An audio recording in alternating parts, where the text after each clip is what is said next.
मानचित्रण के अंतर्गत आज के सेशन में हम एक बहुत ही महत्वपूर्ण टॉपिक का जो है मानचित्रण करेंगे। देखिए, समान अध्ययन को मैं मानचित्रण के माध्यम से आप सभी को पढ़ाना चाह रहा हूं और इसमें मानचित्रण आपका बहुत ही विविधीकृत होगा। इसमें ऐतिहासिक मानचित्रण भी होगा, भूगोल का मानचित्रण भी होगा और मानचित्रण के माध्यम से जो जो विषय वस्तु हम पढ़ सकते होंगे समान अध्ययन की वो पढ़ेंगे। तो मानचित्रण का सेशन आप सभी का है। देखिए, अभी हाल ही में आप सभी को पता है कि पूरे विश्व में कई जगहों पे संघर्ष चल रहा है, जिसमें से एक संघर्ष काफ़ी लंबा खिंच गया और वो है रूस यूक्रेन का संघर्ष। समय समय के साथ चर्चा में भी रहता है और संघर्ष लगातार चल रहा है। तो अभी हाल ही में स्नेक आइलैंड का नाम आया था और स्नेक आइलैंड बहुत चर्चा में था। तो मैं एक बार आपको मानचित्रण के माध्यम से दिखाऊंगा स्नेक आइलैंड क्या है और यहाँ के पूरे ज्योग्राफी को हम जो है मानचित्रण के माध्यम से पढ़ेंगे। मतलब करंट से जुड़ा हुआ करंट का मानचित्रण भी है। करंट में जहाँ पर भी लगेगा कि मानचित्रण के माध्यम से क्लास मुझे करानी है, मैं करवाऊंगा। ठीक है, तो ये आप देख पा रहे हैं यूक्रेन। यूक्रेन की राजधानी क्या है? कीव। यूक्रेन की राजधानी क्या है? कीव। और इसकी बॉर्डर जो है रूस के साथ तो लगती है। यहाँ पर देखिए वाटर बॉडी है आपकी काला सागर। तो आज के सेशन में पहले एक बार समझते हैं कि यहाँ पर चर्चा में क्या था, स्नेक आइलैंड। आप ये मानचित्रण देखिए, ठीक है। ये आपका काला सागर है, ब्लैक सी है, ये आपका क्रीमिया वाला क्षेत्र है, क्रीमिया है और ऊपर में इसके आपका यूक्रेन है। तो रूस ने यूक्रेन के स्नेक आइलैंड पर मिसाइल से हमला किया था और उसके बाद से ये काफ़ी चर्चा में गया। स्नेक आइलैंड एक छोटा सा आइलैंड है, यहाँ पे देखिए ये स्पॉटेड है आपका, यहाँ पर एक छोटा सा आइलैंड है, बगल में रोमानिया लगता है आपका, रोमानिया। और ये है आपका किसका हिस्सा? यूक्रेन का हिस्सा है। ठीक है, यूक्रेन का ही हिस्सा है। पूर्वी यूरोप की भौगोलिक स्थिति है। यदि हम महाद्वीपीय स्तर पे देखें तो पूर्वी यूरोप पर है आपका। और इस आइलैंड को जमनी आइलैंड के नाम से भी जानते हैं। एक तो इसका नाम स्नेक आइलैंड है, स्नेक द्वीप, और दूसरा इसका नाम है जमनी द्वीप। जमनी द्वीप दूसरा द्वीप आपका ये है, स्नेक द्वीप या जमनी द्वीप, जमनी आइलैंड के नाम से जाना जाता है। काला सागर में लोकेटेड है ये। ठीक है, इसके आसपास देखें तो उत्तर में इसके बेलारूस है, बगल में रोमानिया है, दक्षिण पश्चिम में मोल्डोवा है और पश्चिम में हंगरी है, स्लोवाकिया है, पोलैंड है। आसपास से कई सारे देश जो है अवस्थित हैं। अभी उनके बारे में डिस्कस करेंगे। यूक्रेन के जो देश हैं, यूक्रेन के साथ सीमा साझा करने वाले, यहाँ पर दो सागर है, एक अजोब सागर है, एक काला सागर है। तो सबसे पहले अब आ जाते हैं हम लोग थोड़ा सा डिस्कस करते हैं। देखिए दो सागर है, एक तो यहाँ पे अजोब सागर है, अजोब सागर क्रीमिया और रूस के साथ ये बॉर्डर साझा कर रहा है, मतलब यूक्रेन के साथ, और यहाँ पे काला सागर है। तो काला सागर के साथ सीमा साझा करने वाले देशों को लेकर के एक लिस्ट पूछी जा सकती है और एक लिस्ट आपकी आ सकती है कि यूक्रेन के साथ सीमा साझा करने वाले देश क्या हैं। ठीक है, तो आज हम दोनों के बारे में समझने का प्रयास करेंगे। सबसे पहले हम काला सागर पे चलते हैं। स्नेक आइलैंड के बारे में थोड़ा सा लोकेशन मैंने आपको बताई है, स्नेक आइलैंड को और डिटेल में देखेंगे हम लोग। ये आपका काला सागर है, ब्लैक सी, नाम से ही इसका काला सागर, ये आप देख पा रहे हैं मानचित्र में, ये है काला सागर। ऊपर यहाँ पे अजोब सागर है यहाँ पे। तो काला सागर पूर्वी यूरोप और पश्चिम एशिया के बीच अवस्थित है। यदि देखा जाए तो यूरोप और एशिया को अलग भी करता है ये। ठीक है, इसके चारों तरफ कई सारे पहाड़ हैं काला सागर के। ठीक है, पोंटिक का पहाड़ है, काकेशस पर्वत है और क्रीमिया का पहाड़ है। ठीक है, यहाँ पे काकेशस, ये काकेशस कंट्री है, जॉर्जिया, आर्मेनिया और अजरबैजान। जॉर्जिया, आर्मेनिया और अजरबैजान यहाँ पे काकेशस कंट्री हैं। और पोंटिक का पठार जो है इसके जो है देखा जाए तो दक्षिण, इसका जो पूरब वाला हिस्सा है और साथ में आपका जो है मतलब उत्तर वाला हिस्सा पोंटिक का पठार है और काकेशस और क्रीमिया के पठार हैं यहाँ पर। ठीक है, क्रीमिया का पठार, ये क्रीमिया प्रायद्वीप वाले क्षेत्र पे अवस्थित है। तो यहाँ पे कई सारे पठार हैं, पहाड़ी क्षेत्र हैं। काला सागर जो है अजोब सागर के साथ यहाँ पे एक छोटी सी जल संधि है या जल डमरू मध्य है, जिसको हम बोलते हैं कर्च जल डमरू मध्य, कर्च। ठीक है, कर्च जल डमरू मध्य से अजोब सागर काला सागर से जुड़ा हुआ है, आपस में इनका जुड़ाव है। यहाँ पे कई सारे जो है आपके छोटी छोटी जल संधियां हैं। ठीक है, उन पे हम बाद में बात करेंगे। सबसे पहले बात करते हैं काला सागर के सीमावर्ती देश कौन कौन से हैं। कितने देश हैं जो काला सागर के साथ सीमा साझा करते हैं? टोटल 6 देश हैं सीमा साझा करने वाले, 6 देश हैं जो कि काला सागर के साथ सीमा साझा करते हैं। 6 देश एक एक करके देखते हैं। पहला रूस है, फिर यूक्रेन है, फिर जॉर्जिया है, तुर्की है, बुल्गारिया और रोमानिया है। ठीक है, नीचे देखिए टर्की है ये, यहाँ पे बुल्गारिया है, यहाँ पे रोमानिया है। 3 तो ये हो गए, 1 2 3। चौथा आपका यूक्रेन हो गया, 5वां आपका हो गया रूस, और 6वां आपका जॉर्जिया हो गया। अब यहाँ पे देखिएगा काकेशस कंट्री की बात करें तो काकेशस कंट्री में ना तो अजरबैजान के साथ, अजरबैजान कैस्पियन सागर के साथ सीमा साझा करता है, और जॉर्जिया जो आपका है, जॉर्जिया सीमा साझा करता है काला सागर के साथ। अब यहाँ पे बीच में जो अर्मेनिया है, अर्मेनिया आपका लैंड लॉक है, लैंड लॉक स्टेट के तौर पे है। अब काला सागर को लेकर के रूस की बहुत रुचि है पूरे के पूरे इस क्षेत्र में, और रूस लंबे समय से इस क्षेत्र पे घात लगाए हुए, और उसी के कारण से युद्ध का एक कारण ये भी है, बाकी दूसरा कारण नाटो में यूक्रेन का सम्मिलित होना वो भी एक कारण है। ठीक है, तो काला सागर क्षेत्र जो है इसका भू राजनीतिक महत्व बहुत बड़े स्तर पर है। ठीक है, सबसे पहले ये पूरा का पूरा ज्योग्राफिकली आप देखेंगे तो पूरे यूरोप का सेंटर पॉइंट के तौर पे है, आपका यूरोप और एशिया का सेंटर पॉइंट है। यहाँ पे इधर एशिया पड़ता है और इधर यूरोप पड़ता है, तो दोनों का सेंटर पॉइंट है, यानी रणनीतिक तौर पे जो भी काला सागर पे अपनी उपस्थिति दर्ज कराता है वो एशिया और यूरोप दोनों को जो है संभाल सकता है, यहाँ पे रणनीतिक तौर पे देख सकता है।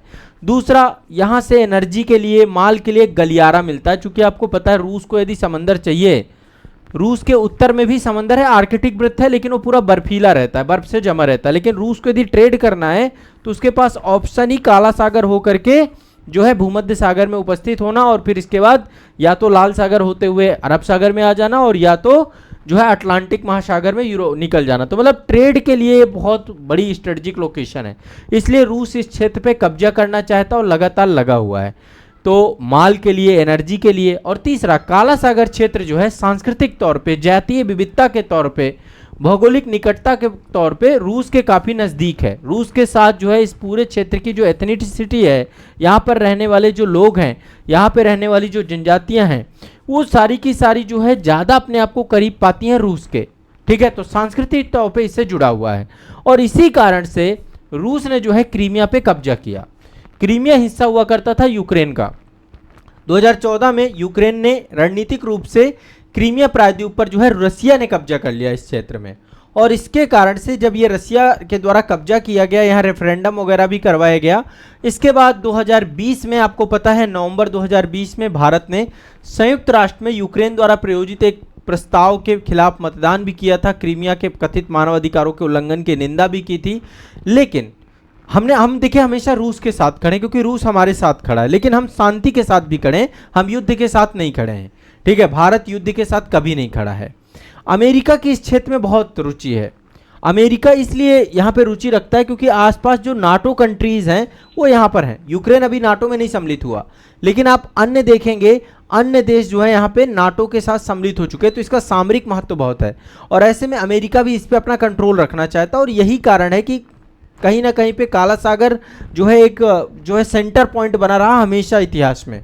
रूस और आसपास के जितने भी देश हैं, चाहे वो टर्की रहा हो, इन सब के बीच में एक संघर्ष का केंद्र बिंदु बन करके काला सागर रहा है।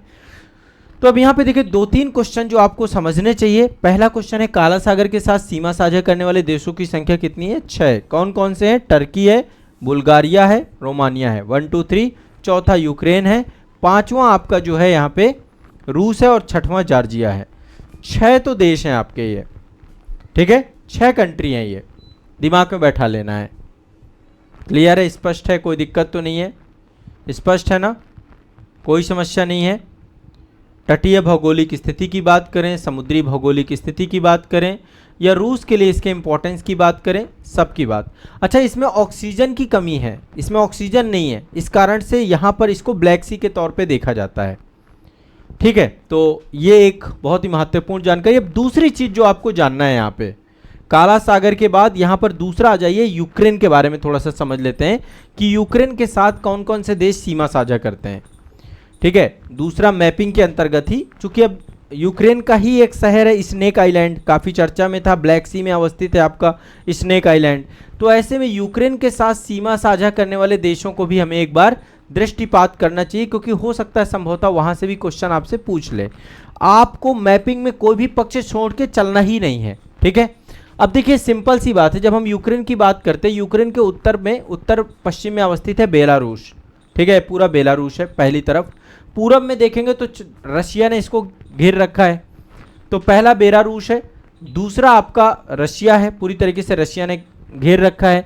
फिर यहाँ पे देखिए अजोब सागर है, इधर काला सागर है, यहाँ तक आपका पूरा रसिया ही है। इस पूरे क्षेत्र में अजोब सागर है, काला सागर है, इनके साथ सीमा साझा करती है। दक्षिण पश्चिम में यहाँ पे देखेंगे मालडोवा के साथ सीमा साझा करती है। यदि कंट्री की बात करें, पहला आपका कंट्री बेलारूस है, ये रूस का समर्थन ज़्यादा करता है, रूस का सहयोगी है बेलारूस। बेलारूस है, रसिया है और इसके बाद सीधा मालडोवा है। ठीक है, कौन सा देश है? मालडोवा। उत्तर में बेलारूस, पूरब में रूस, दक्षिण में काला सागर और अजोब सागर। दक्षिण पश्चिम में मालडोवा है, मालडोवा के जस्ट बगल में रोमानिया है, रोमानिया। और एक देश जो और आपका है रोमानिया के उत्तर में जो आपका अवस्थित है वो है आपका स्लोवाकिया, पोलैंड और हंगरी। 3 कंट्री हैं आपका, स्लोवाकिया, पोलैंड और हंगरी। अब एक बार फिर से समझ लीजिए, पहले बुल्गारिया के बेलारूस के साथ सीमा साझा करता है, बेलारूस यहाँ पे है। इसके बाद रसिया के साथ सीमा साझा करता है। ये आपका डोनबास रीजन है, डोनबास क्षेत्र है, इस रीजन को बोलते हैं डोनबास क्षेत्र। काफ़ी चर्चा में रहता है ये रीजन हमेशा।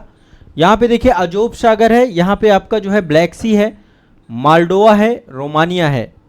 ठीक है, इसके बाद स्लोवाकिया है, हंगरी है, पोलैंड है। ये आपके देश सीमा साझा करते हैं इसके साथ। ठीक है, हंगरी, स्लोवाकिया, हाँ हंगरी, स्लोवाकिया और एक देश और है जिसका नाम है पोलैंड। पोलैंड के साथ भी सीमा साझा करता है। अभी जितने भी आपने देखे बहुत सारे देशों के द्वारा यहाँ पे ऑपरेशन चलाए गए, तो पोलैंड की बॉर्डर से, रोमानिया की बॉर्डर से बहुत सारे लोगों को निकाला गया। भारत सरकार ने भी लगभग यही काम किया है। ठीक है, तो एक तो ये आपको दिमाग, यूक्रेन के साथ सीमा साझा करने वाले देशों के नाम बेलारूस, रूस, Moldova, Romania, Hungary, Slovakia, Poland. इतना दिमाग में बैठा लेना है। क्लियर है? अच्छा, अजोब सागर के साथ केवल 2 देशों की सीमा साझा होती है, एक तो आपका रूस है, दूसरा आपका यूक्रेन है। रूस और यूक्रेन के बीच में अजोब सागर अवस्थित है आपका, रूस और यूक्रेन के बीच में आपका अजोब सागर अवस्थित है, रूस और यूक्रेन के बीच में। ठीक है, तो एक आपको दिमाग में ये भी बैठा के चलना है, इसमें कोई भी दो राय आपको नहीं रखना है। ठीक है, क्लियर है, स्पष्ट है, कोई दिक्कत तो नहीं है। अब देखिए एक जगह है, अब यूक्रेन पे ही आगे डिस्कस करेंगे। एक जगह है कुर्क क्षेत्र। कुर्क क्षेत्र काफी चर्चा में रहा और कुर्क क्षेत्र में यूक्रेनी सेनाएं जो हैं रूस के क्षेत्र में पहुंच गई और ये क्षेत्र काफी चर्चा में था। रूस ने आपातकाल भी घोषित किया था। ये आप देख पा रहे हैं, यहाँ पे यूक्रेन है, ये आपका क्रीमिया है, यहाँ पे है कुर्स क्षेत्र, ये आपका यूक्रेन है और यहाँ पर है रूस के अंदर काफी अभी यूक्रेनी सेनाएं प्रवेश कर गई थी। ठीक है, जिसका नाम है कुर्क क्षेत्र। एक मिनट,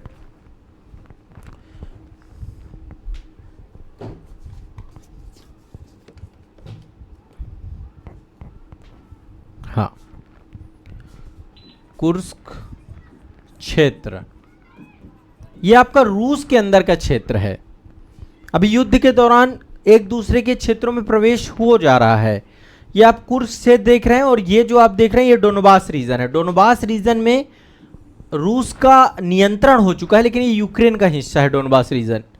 ठीक है, यहीं पर पीस कीपिंग फोर्स के नाम पे जो है रशिया ने पिछले 2 साल से सेना यहाँ पर तैनात है और लगातार युद्ध की स्थितियाँ बनी हुई है, युद्ध चल रहा है, घोषित युद्ध है। ठीक है, अभी आपने देखा था अमेरिका के राष्ट्रपति ट्रंप महोदय के द्वारा जेलेंस्की जो यूक्रेन के राष्ट्राध्यक्ष हैं उनको काफ़ी ये मतलब एक कड़े शब्दों में बोला गया कि आप युद्ध समाप्त करिए, आप गैम्बलिंग कर रहे हैं, 3rd वर्ल्ड वार चाहते हैं आप, है ना। उन्होंने कहा कि अमेरिका ने खूब पैसा दिया आपका, खूब मदद किया, आपको तो हमारा शुक्रगुजार होना चाहिए। आपने वो तीखी बहसें देखी होंगी जब दोनों मिले थे और फिर हुआ कुछ नहीं। यानी कि अमेरिका भी चाहता है कि अब ये युद्ध रुक जाए क्योंकि सामने रसिया खड़ा है, वो सुपर पावर है। ठीक है, वो सुपर पावर सैन्य तौर पे पहले भी था, आज भी है, आगे भी रहेगा। मालडोवा, रोमानिया, ठीक है, हंगरी जो है यहाँ पर, स्लोवाकिया और यहाँ पे पोलैंड। ठीक है, ये सब बॉर्डर्स हैं, स्पष्ट है, किसी को दिक्कत तो नहीं है। चलिए अब मानचित्रण आप भी साथ साथ देखते रहिएगा। ठीक है, मानचित्र आपको देखना जरूर है। क्लियर, स्पष्ट है, बाकी जो भी होगा आगे मैं डिस्कस करता रहूंगा। थोड़ा सा मैं कुर्स क्षेत्र के बारे में बता दूं। कुर्स भी बोल सकते हैं, KURSH, SK, माफ करिएगा, कुर्क क्षेत्र, कुर्क। तो यूक्रेनी सेनाएं जो है रूस के इस क्षेत्र में पहुंच गई और इस कारण से आपातकाल यहां पे रूस गवर्नमेंट के द्वारा लगाया गया। तो ये पूर्वी यूरोपीय मैदान के मध्य भाग में अवस्थित है और इसकी सीमाएं जो है यूक्रेन से लगती हैं। ठीक है, यहाँ पर नीपी और डॉन नदियां, इन दोनों का रिवर बेसिन है। नीपर नदी और डॉन नदी दोनों का रिवर बेसिन है। इसके अलावा सशस्त्र लड़ाकों ने रूस के दक्षिण रिपब्लिक ऑफ दास्ते, एक जगह है दागिस्तान, दक्षिण रिपब्लिक ऑफ दागिस्तान, वहां पर भी हमला किया। रशिया के द्वारा हमला वहां पर किया गया है। ठीक है, तो ये आपको दिमाग में बैठाना है। बेलारूस, रशिया, ठीक है, मोल्डोवा, रोमानिया, ठीक है, स्पष्ट है। चलिए